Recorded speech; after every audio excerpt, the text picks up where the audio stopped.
Princess Catherine never publicly challenged the accusations, yet her silence has proven more powerful than any rebuttal. Meghan Markle's claims that Catherine made her cry and contributed to emotional distress ignited a firestorm. But 5 years later, no evidence supports those assertions. In fact, Catherine's enduring public popularity and unflappable demeanor have only sharpened questions around Meghan's credibility. If you love getting the real story behind the palace walls, don't forget to subscribe to the channel and tap the notification bell so you never miss an update. While Meghan painted herself as isolated and mistreated, Catherine quietly maintained her role, offering no defense but gaining widespread sympathy. Her resilience has become a quiet rebuke to the drama and a sharp contrast to the narrative Meghan tried to build. This contrast now frames a broader reassessment of that infamous interview.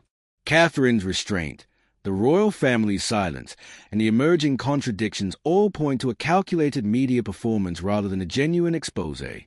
As new evidence surfaces and even Oprah distances herself from the claims, it's becoming clear that this wasn't just about emotional fallout.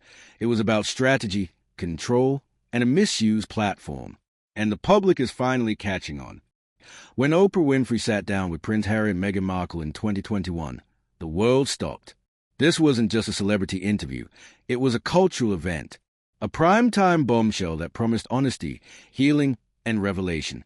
What Oprah got instead, years later, was regret, because now, in 2025, she reportedly feels used. Her trusted platform, one built on decades of authenticity, was turned into a launchpad for a personal agenda. According to sources close to her, Oprah has admitted that key parts of the interview may have been manipulated or flat-out false. The betrayal runs deep. For someone with Oprah's journalistic instincts, the suggestion that she was deceived on such a global stage isn't just embarrassing, it's damaging. This wasn't a casual conversation on a couch. It was broadcast to millions, framed as a raw truth behind royal cruelty. And 5 years later, that truth is unraveling. From the moment Meghan claimed there were concerns and conversation about her unborn child's skin tone, the media exploded. No names were mentioned, but the implication was powerful enough to stain the reputation of an entire institution. That single moment defined the interview. It overshadowed everything else: mental health, isolation, family breakdown. And yet, today, there's still no evidence that conversation ever happened. If you love getting the real story behind the palace walls, don't forget to subscribe to the channel and tap the notification bell so you never miss an update. No other royal has confirmed it. No document supports it. Not even Harry followed up on it with clarity in later interviews. Over time, contradictions kept surfacing. Meghan said her son Archie was denied a title due to race. But palace records and royal protocols showed otherwise. Titles are reserved for grandchildren of the monarch, which Archie was not at the time. She also said she got married in a secret ceremony 3 days before the official wedding. The Archbishop of Canterbury debunked that himself. These weren't just minor details. They were central to a narrative that painted the royal family as cold, elitist, and even racist. And Meghan's portrayal of a mental health crisis? It struck a nerve with many. Understandably so. She claimed she was denied help, told it wouldn't be good for the institution. But staffers inside the palace, including some who worked directly with her, contested that claim. They said she never requested formal mental health support, that if she had, resources would have been made available. It's not that the topic isn't serious, it's that using it as a narrative weapon, without full context, undermines the people who really do suffer in silence. As months passed, the inconsistencies kept piling up. In total, critics like Piers Morgan identified up to 17 factual discrepancies. Media outlets ran fact checks. Royal correspondents pulled up archived footage, protocols, and public records. And suddenly, the Oprah interview didn't feel like a groundbreaking expose anymore. It started to feel like one of the most striking claims was about Princess Catherine. Meghan described a crying incident during wedding preparations, saying Catherine had made her cry, not the other way around, as tabloids had reported. She said it hurt, especially because Catherine later apologized. But again, no outside source ever corroborated that story. Not even Harry elaborated on it in his memoir. And despite Meghan's attempt to shift sympathy, public support for Catherine only grew stronger. The more Meghan pushed narratives of being bullied or targeted by the royal family, the more Catherine became a symbol of composure under fire. She didn't respond publicly. She didn't issue rebuttals. She kept doing her job. Quietly, professionally. That silence turned out to be her strongest statement. Because when the facts started catching up, Catherine's credibility stayed intact. Meghan's didn't. It wasn't just Catherine who took the hit. Prince William was dragged in by association. Harry described him as trapped in the system, unable to escape, unable to speak his truth. But again, William didn't respond. No rebuttals, no interviews, just silence.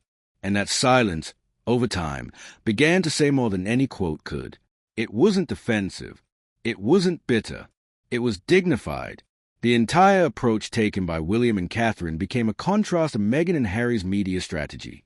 While the Sussexes were making documentaries, publishing memoirs, and releasing podcast content, often rehashing old grievances, the Cambridge were carrying out public duties, staying in the background, and letting the media circus burn out on its own.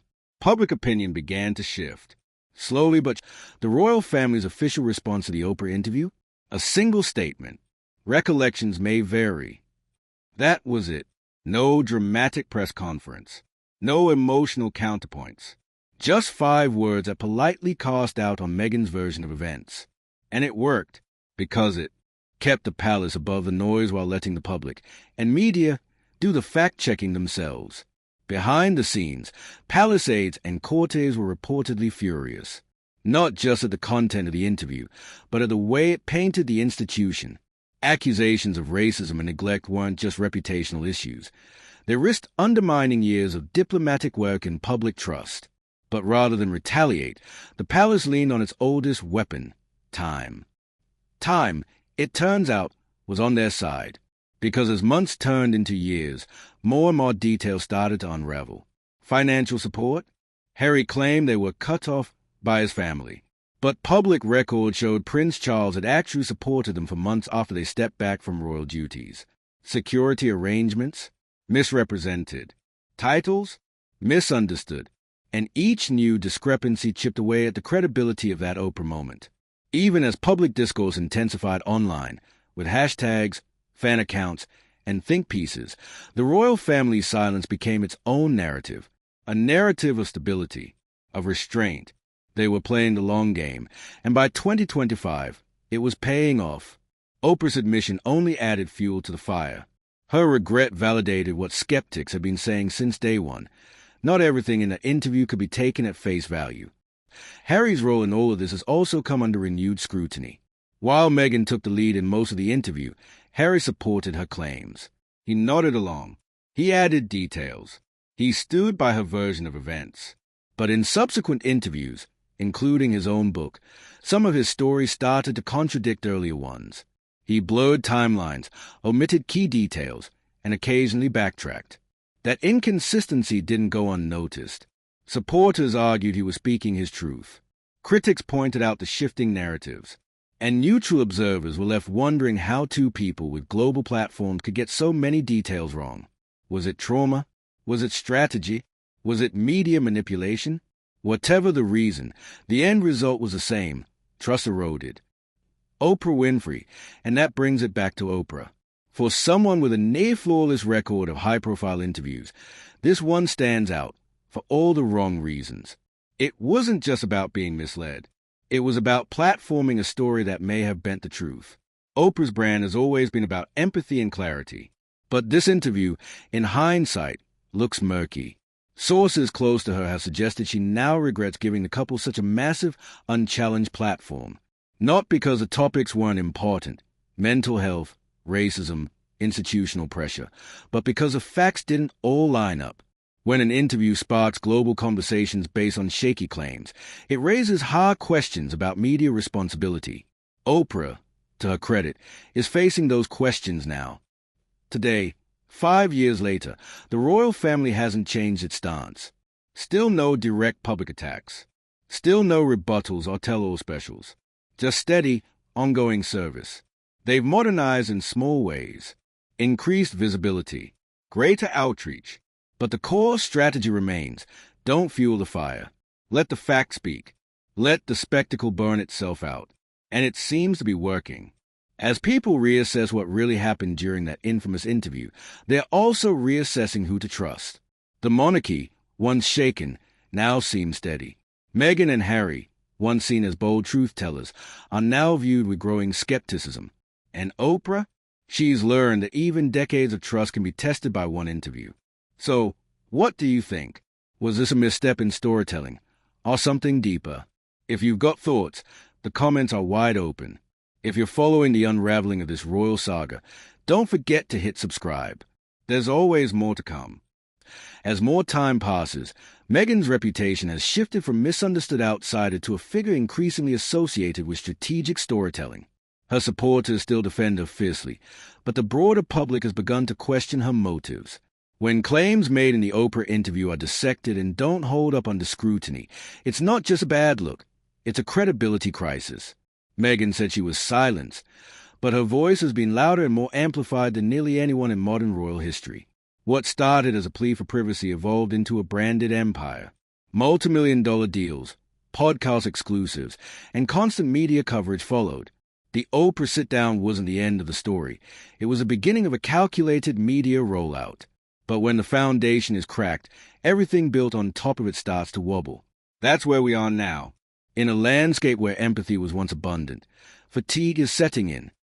Harry hasn't escaped the fallout either. His own efforts to build a sympathetic narrative through interviews, streaming deals, and a memoir have only added to the confusion.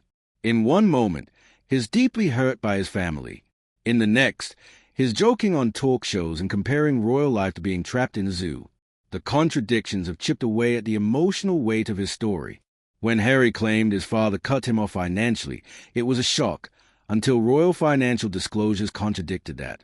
When he discussed security concerns, questions arose about who funded protection and why.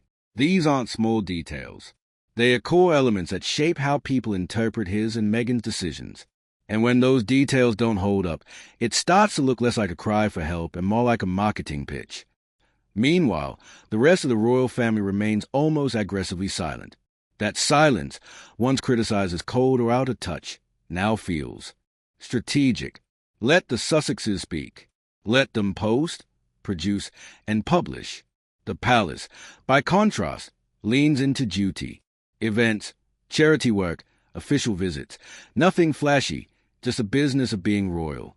It's a strategy that relies on longevity, not loudness. The institution's survival has never been about winning headlines. It's about weathering them. And as this media storm gradually loses steam, the royals look increasingly steady. They haven't forgotten the Oprah interview, but they don't need to fight it head-on. With every new contradiction, the public does that job for them. The Oprah interview was supposed to be a turning point, a definitive airing of truth and pain. But when truth starts to feel selective, people start revisiting every word. Did Oprah know she was being misled? Was it a mistake, or was she genuinely convinced? At the time, no one questioned it. The emotion felt real. The tears felt sincere. But facts matter, and facts don't change with mood or lighting. Every revelation since then, the mismatched timelines, the awkward clarifications, the podcast walkbacks, has made the original interview feel less like a truth bomb and more like a scripted event. Meghan's tone during the interview was soft, measured, but unmistakably accusatory. Harry was reserved but supportive. It felt coordinated. And perhaps that's because inside the walls of Buckingham Palace, there was no panic, just disappointment. The Queen's response at the time was brief but surgical. Recollections may vary. Those 3 words dismantled an entire narrative without raising a voice. And in hindsight, it was one of the most effective royal responses in modern memory. She didn't accuse Meghan of lying. She didn't deny anyone's pain. She simply said, "That's not how we remember it." That's all it took. The public, journalists, and experts did the rest. They found the contradictions. They matched claims to records. And bit by bit, the story lost momentum. The palace didn't need to retaliate. Its power lies in patience. And while Meghan and Harry were booking production deals, the monarchy stayed focused on its duties, quietly rebuilding. Through it all, Princess Catherine remained a central figure, mentioned by Meghan, dissected by the media, and scrutinized by the public. Her silence was more powerful than any press release. Meghan's suggestion that Catherine had made her cry during a disagreement over flower girl dresses quickly flipped into sympathy for the princess. There was no proof, no follow-up, just a vague anecdote left to hang in the air. But Catherine's response, measured, dignified, and nonverbal, helped her emerge as the unshakable counterpart. She didn't need to explain herself. Her consistency did that for her. Public admiration for her only grew. While Meghan was battling headlines, Catherine was being praised for her work ethic, her charity efforts, and her ability to rise above it all. For Meghan, the fallout was slower, but it was relentless. The initial wave of sympathy faded as scrutiny intensified. When you use terms like the firm, paint the monarchy as antiquated, and speak of institutional cruelty, the stakes are high. If your claims don't hold up, it's not just you who suffers. It's the people who believed you, defended you, and fought for your narrative. And now, with Oprah reportedly expressing regret, the narrative has tilted further. Oprah isn't known for walking back her choices. When she does, people pay attention. Her feeling of betrayal, if true, signals a profound shift. It suggests she too feels a weight of giving a global platform to stories that may not have been fully true. And if Oprah's trust can be shaken, then anyone's can. Prince William's silence has mirrored his wife's. Calm, focused, unbothered. He hasn't taken interviews to defend himself. He hasn't joined the digital discourse. And yet, his role in the royal machine has only grown. Stepping up at public events, shouldering more responsibility, and staying far away from scandal. The contrast couldn't be sharper. While Meghan and Harry's brand relies on confessionals and controversy, William and Catherine's image is built on consistency and tradition, and that contrast has shaped public perception more powerfully than any headline ever could. People notice who shows up and who blows up. For Oprah, this chapter will linger. Her platform has launched presidents, changed lives, and exposed truths. But this time, it may have amplified something that wasn't entirely real. The weight of that is not lost on her. She gave Meghan and Harry space to speak their truth, but truth without verification is just storytelling. And stories, no matter how compelling, don't stand the test of time unless they are grounded in fact. Her reported regret reveals something deeper. Even the most trusted interviewers can be caught off guard when emotions override evidence. She believed she was doing the right thing. She believed she was helping. But in the process, she may have platformed one of the most misleading narratives of the decade. And that's not easy to walk back. The monarchy, for all its flaws, has outlived countless scandals. But this one was different. It was emotional. It was personal. And it struck at the heart of its legacy. Accusations of racism, cruelty, and coldness aren't easily dismissed. But the royal family's greatest strength has always been its long view. Let the noise fade. Let the facts resurface. And let the public decide. 5 years on, the decision is becoming clear. The dust has settled. The sympathy has shifted. And the truth has started to reclaim the narrative. Meghan and Harry are still prominent, still profitable, and still followed. But the perception has changed. They are not the truth tellers they once claimed to be. And the royal family, still standing, still silent, still sovereign. One of the most damaging effects of the Oprah interview was how quickly it divided the public. It wasn't just about the royal family. It became a global Rorschach test. People projected their own beliefs about race, power, and trauma onto Meghan and Harry's words. And in doing so, they overlooked the red flags. That's the danger of personal narratives without accountability. They bypass the facts and plug straight into emotion. Even now, defenders of the interview point to tone and body language, to pain in their voices. But none of that answers the bigger question. Why did so many key details later fall apart under basic scrutiny? A private wedding that didn't happen. A denied title that was never owed. A refusal of help that was never requested. The momentary emotional impact doesn't erase the long-term reputational damage when things don't add up. The monarchy knew better than to respond tit for tat. It's a centuries-old institution, trained to survive through scandal. And survival doesn't come from shouting back. It comes from restraint. The royals didn't chase every headline. They didn't try to out-PR the Sussexes. They let time, public records, and quiet dignity do the work. And now, that patience is paying off. As the public reevaluates what they believed in 2021, there's a growing recognition that silence doesn't always mean guilt. Sometimes it means strategy. Sometimes it means character. And in this case, it likely meant both. In the royal playbook, the loudest one in the room rarely wins in the end. Oprah's own pivot in tone says everything. In the early days after the interview aired, she stood by it. But as reports emerged contradicting some of Meghan's claims, and as former palace aides stepped forward with new details, that confidence wavered. By 2025, behind closed doors and through closed sources, her feeling was clear. She'd been misled. It's not that Oprah set out to deceive anyone, but she trusted a story that, in hindsight, needed more pushback, more follow-ups, more verification.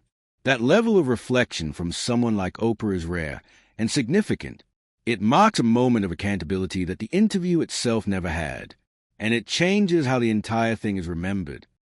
Meghan has always been a polarizing figure, but what shifted is how people interpret her narrative control. At first, she was seen as brave for speaking out. Now, she's being seen as calculated for how she chose to do it. From the carefully lit garden set to curated sound bites, the interview was produced like a prestige docudrama, not a journalistic deep dive. And when real facts started to contradict the emotional tone, people didn't just question the claims, they questioned her authenticity. Trust, once lost, is hard to regain.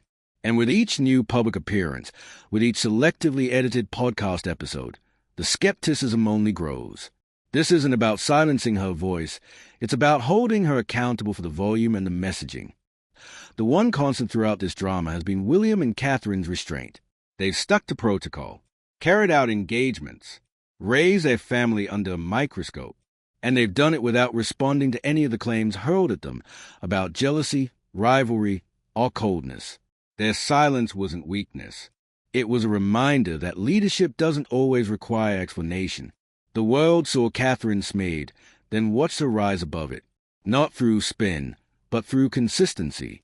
That's why public opinion shifted. Not because she said the right things, but because she kept showing up, doing the work, and refusing to engage in them. In the end, the royal family didn't need a media war to clear its name. They let the truth surface on its own timeline. They trusted in the weight of tradition, the power of records, and the resilience of their public image. And now, with Oprah distancing herself and Meghan's credibility under scrutiny, that strategy seems almost prophetic. So where does it all go from here? Maybe more revelations, maybe more interviews, or maybe, finally, some silence. But whatever happens next, the damage from that interview can't be undone. It will always be a marker in royal history, just not the one Meghan hoped it would be. If you're still watching this unfold, hit like if you remember your reaction when that interview first aired. Share it with someone who's followed this drama from the start. Drop your thoughts in the comments, and don't forget to subscribe. There's always more behind the curtain.